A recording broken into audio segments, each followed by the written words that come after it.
the liquor licenses, we have two things. Let me start with the renewal fee.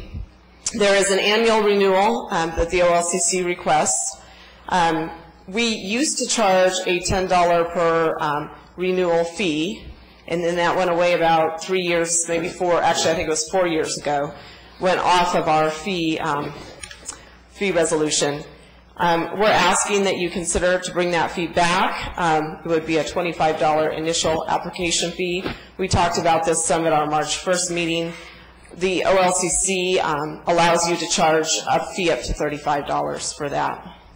And along those same lines are the initial application fee. This one is a little different in that if you have a procedure established to charge a fee more than what you charge for renewals, the OLCC asks that you do an ordinance to say what your review process is to make sure that it's in line with what their rules say it needs to be.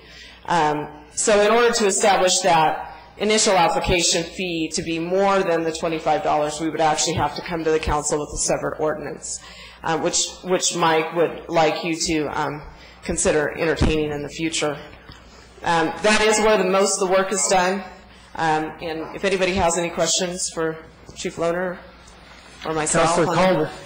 Well, I already spoke with the chief before the meeting, and 4 years ago when we removed that renewal fee, it was because there was no real work to the city for that renewal fee. The renewal fee to the OLCC is very straightforward. If there have been any issues during the licensing process, that's something that the chief would have been very involved in and that the OLCC would already have. But there is no real task assigned to the city for the renewal of a properly operating business.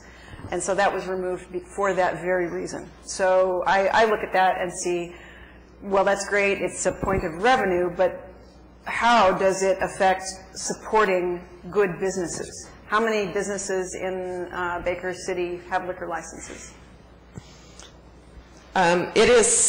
There's anywhere from 40 to 50 liquor license renewals in a year. Some of those are duplicate liquor licenses based on type, and the chief would have to explain that more. I will say that we talked about this a little bit in our March 1 revenue meeting, and one of the thoughts behind that was not necessarily the work that is involved with the actual renewal. We do get a list, which I pass on to the chief. We don't give any kind of recommendation one way or the other whether to renew those. You are correct. But there is quite a bit of work, involved in patrol, obviously, with some of those businesses that have those liquor licenses, obviously not all of them. So I'll leave it up to the council discussion. Well, I'm just going to continue a little bit. I think everything that has come to council as needing attention has been related, what we've heard about is related to the gaming license facilities. And to put something that basically, there is no role to the city in a business license renewal with OLCC. To renew with the OLCC, you have to show that you've got your multi-million-dollar worth of liability insurance. You have to show that you have broken no laws. You have to write the big check. There is no role for the city to play. The OLCC, as a courtesy, sends you a list of everyone who is renewing their license and keeping people employed in the city. That is a courtesy from the OLCC. It requires nothing from the city. So to charge is strictly revenue generating.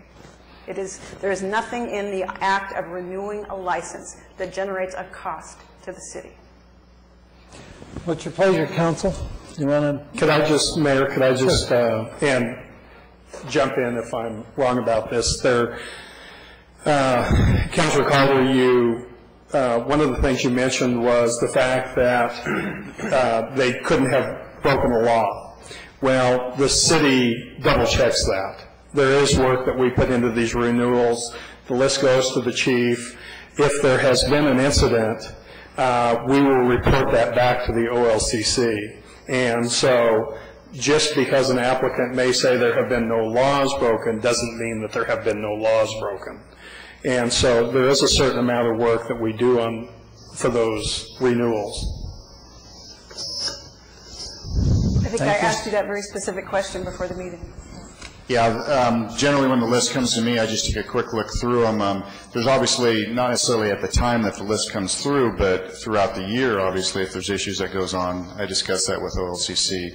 So there is an ongoing through the year, but when the list comes across, I'll take a quick look through it just to make sure that there's nothing on there that's abnormal and kick it back to finance.